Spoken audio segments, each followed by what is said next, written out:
From the world of AV programming and control with James King, I'm Steve Greenblatt, and this is Ask the Programmer. James, how are you today? I'm glad we're back for another episode with one of our favorite guests. Oh, it's always great when we have this guest. I'm doing great, Steve. And how about yourself? I'm doing well. I'm glad that we're on a good roll here, and this is I find that we're getting a lot more people that are following the show, and it's very encouraging, and it keeps our motivation up, and I'm glad to be able to serve this audience. And with that, I'd like to welcome back Dan Ferrisi, Group Editor, Commercial and Security with Emerald. Dan, welcome back. Thank you so much, Steve. Thank you so much, James, for having me back again. I really feel honored and privileged to be able to have access to the audience that you've built up. And I really appreciate having the opportunity to chat with you both. I always feel like I learned something genuinely. And same here. I certainly enjoy our conversations together, and I think we're going to make this a regular thing. So if you haven't caught Dan's previous episodes, just this last week's episode 181, and then he was on earlier a few weeks back, maybe a month or so, 173 and 174. And then prior to that, 124, 125. So check all of those out. Similar format where Dan brings us some cultivated questions from his audience, his following in the commercial integrator space. So, Dan, I'll let you take it away. Thank you again, Steve. Thank you, James, for allowing me to be a conduit to allow Commercial Integrators audience to ask questions of you. Programming is, of course, a very, very hot topic these days, not least because of the visibility that you two and your podcast have given to the programming community and the value it provides, the really essential role it plays in delivering outstanding solutions. So I'm really pleased to be able to share some of the questions we've gotten crowdsourced from our audience. Here's the one I'd like to present right now. Describe the increasing importance of skilled programmers at a time when more AV systems are on the network, and therefore we need to be thinking about secure connections, authentication, and things like that. What role do programmers play in minimizing system vulnerabilities? I think all of us are concerned about system vulnerabilities these days. Just how indispensable are programmers, and what role do they rightly play? I'm going to let James take the first swing at this because this seems right in his wheelhouse. This is right in my wheelhouse. Where programmers play a role in this is a very vital role. They are, I want to say they are in the front lines of this because they're writing the processes, the connections, and all that stuff. Your network administrator should be your SME on the security of the network itself, firewalls, their ACLs, all that stuff. Us programmers, we need to be the experts in the security of our authentication tokens and all those communications. We don't want to keep poking holes into the network and the firewalls to allow communication just because, it's easier for us. Because then you are making your network Swiss cheese and just allowing people to come in. The You got to think of this holistically, and you have to think of this thoroughly. And you got to do a lot of testing. So, I mean, we talked about authentication and the tokens and all that stuff.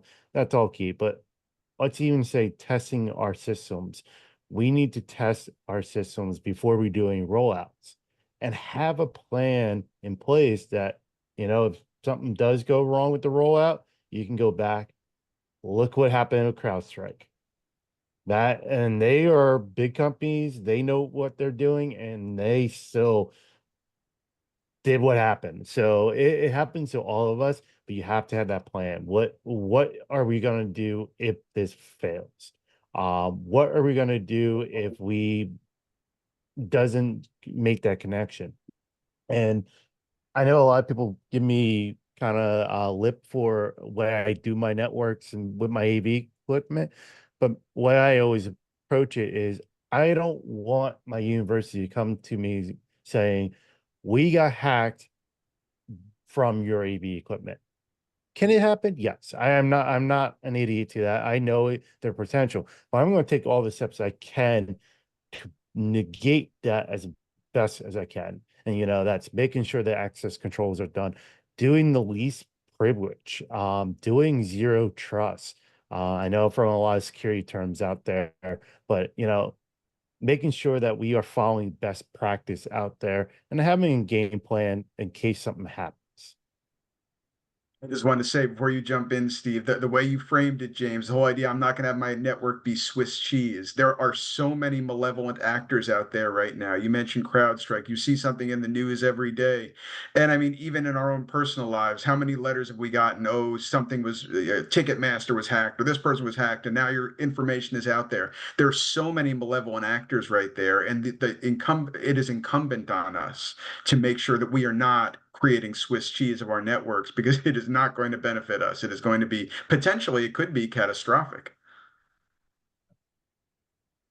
I agree wholeheartedly. I think the question to ask though, how much of responsibility is this the programmer versus how much is this um, of other people's roles? And I'm not saying that the programmer should be kept out of it, but I think that we also in our industry we tend to think of the programmer as being that one who's going to when I first started, the programmer was the one that carried around the laptop. So anybody that needed something with a laptop, you called the programmer. And I don't want to see, I think we've grown up enough, and I think we should continue to grow up to think that the programmer is the expert of the network.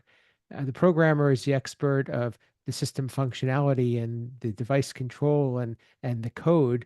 And I'm not saying that they shouldn't have knowledge of all the other things and know how everything goes together, because that's really what a programmer does. Because when it comes to troubleshooting, you have to be able to have the skills of being able to eliminate where the issue isn't. So the but I think that we have to start thinking maybe in terms of specialization. Perhaps there are multiple people on a programming team, and as James said, we have to take testing more seriously. That's a role in itself, and this isn't necessarily the same skill set as somebody who's writing the code, and it's not necessarily the same skill set as the one who's the network architect, and it's not necessarily the same skill set as the one who's the project manager of how all the systems should work and work together, and how to stay organized in that fashion, especially for wide scale deployments. So I just challenge us to start thinking a little bit bigger, and understanding that the programmer can't be great at everything. So while I think there's a responsibility there, and none of these things should be neglected, because that would be really bad. We probably do get enough black eyes as it is. We don't need more. We have to start thinking about really what are these rules and the requirements, and who's best to fill them. That's a good point, Steve. But the one thing I would like to point out is the responsibility of the programmer. Yeah, is a programmer going to be the full expert in the whole end to end? No, that's asking way too much, and that's putting too much lever on it. But my take on it is responsibility is if I'm writing a connection in my code, meaning I'm like saying, okay, this communication is going to go across port 80. I better know the understand that security of that, what can happen on that. That's now my responsibility because I put that in. Just like if I went to my networker team and go, hey, I'm throwing this device on the network, they need to darn well ask the right questions saying what is, why is it, what ports, what access it needs, instead of just going, okay, we're going to open up everything for your device. Like they're the experts on the network. If they're allowing on their network, they should make sure it's secure. If we're writing it in our code, we should know it's secure. And I think that what you said is well taken, and I think what that comes down to, I think, is education and collaboration. We have, everybody has to come to the table and say this is what we're trying to do, and then the people that are in the different seats probably should raise their hand and say these are the things that I need to make sure that we're considering, or these are the requirements from my end, or this is, and ask each other those questions and challenge each other but we can't just show up at a job site and put in a system anymore. You can't expect it. I had that with a project where the companies came in and like, well, all this stuff is going to be open on the network. And both my network administrator and I were like, no, we are not opening that up. This is not how this is going to work. We need to do it this way for security and all that stuff. And they had a hard time adapting to that.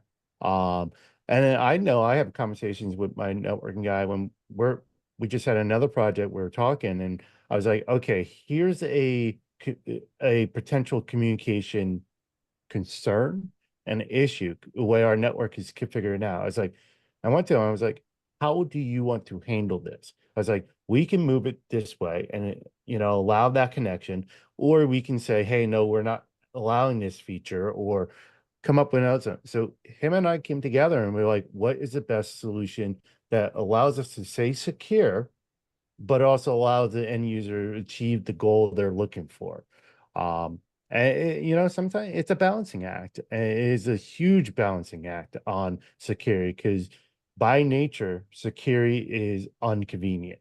It's supposed to be hindrance. I know I use the example all the time, but you think of security like your front door of your house.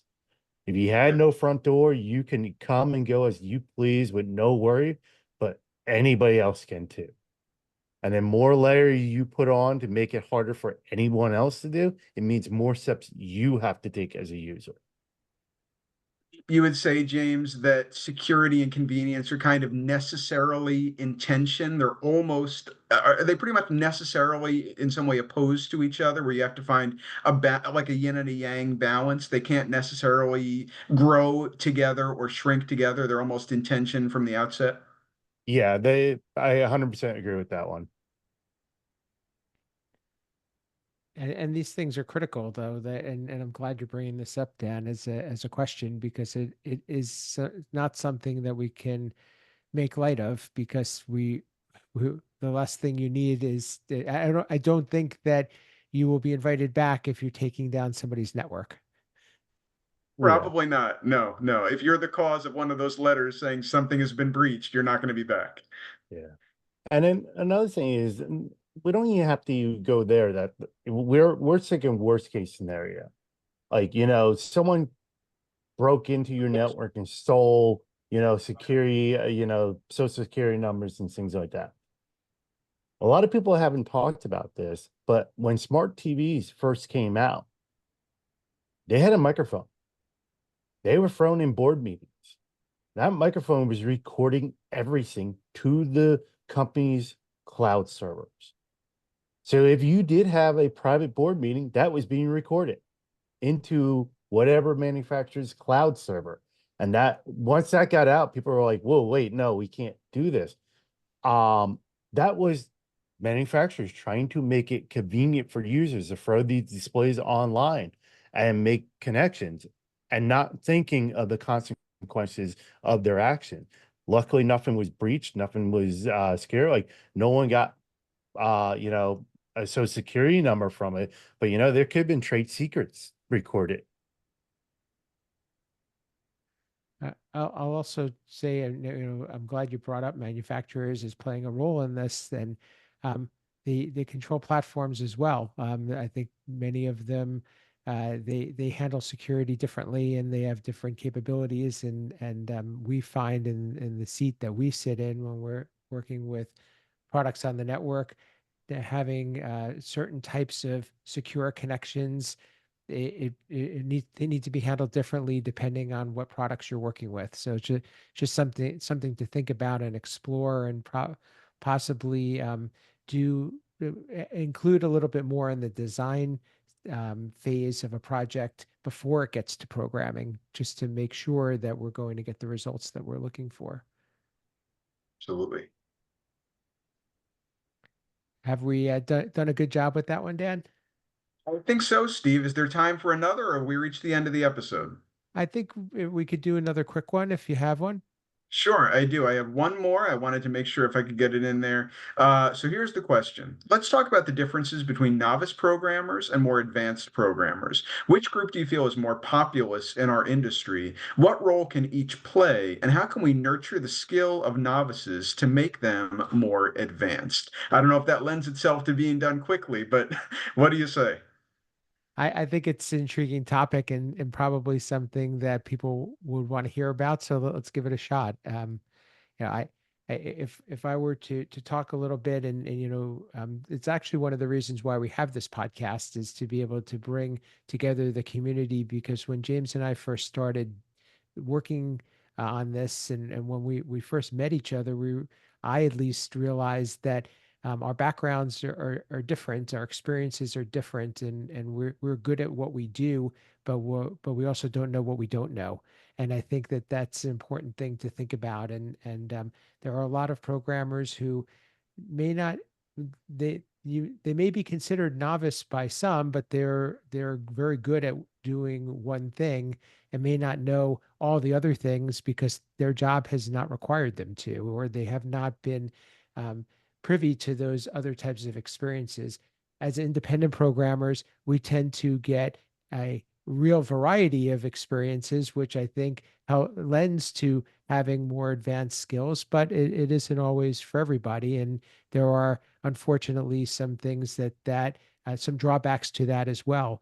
But to answer your question, I think that our industry has fewer advanced programmers, I believe, and more entry level to average programmers, if you will, because I think that that's what's required of most projects. I don't believe that these days projects require expert programmers because of uh, the differences in platforms, the configuration approach, and also just the simplification of really what's required. We talk a lot about in the industry. We do a lot more uh, projects, but they are less advanced.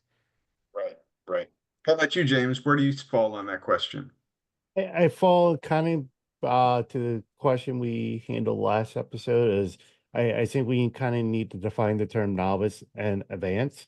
Because each of us, as Steve mentioned, we each come at it a little different. We have our own experiences and what we learn. And to me, like when I hear novice programmer, and I'll maybe I'm generalizing too much here, is I'm thinking a person who calls himself a AV programmer, but they really are just using configurator.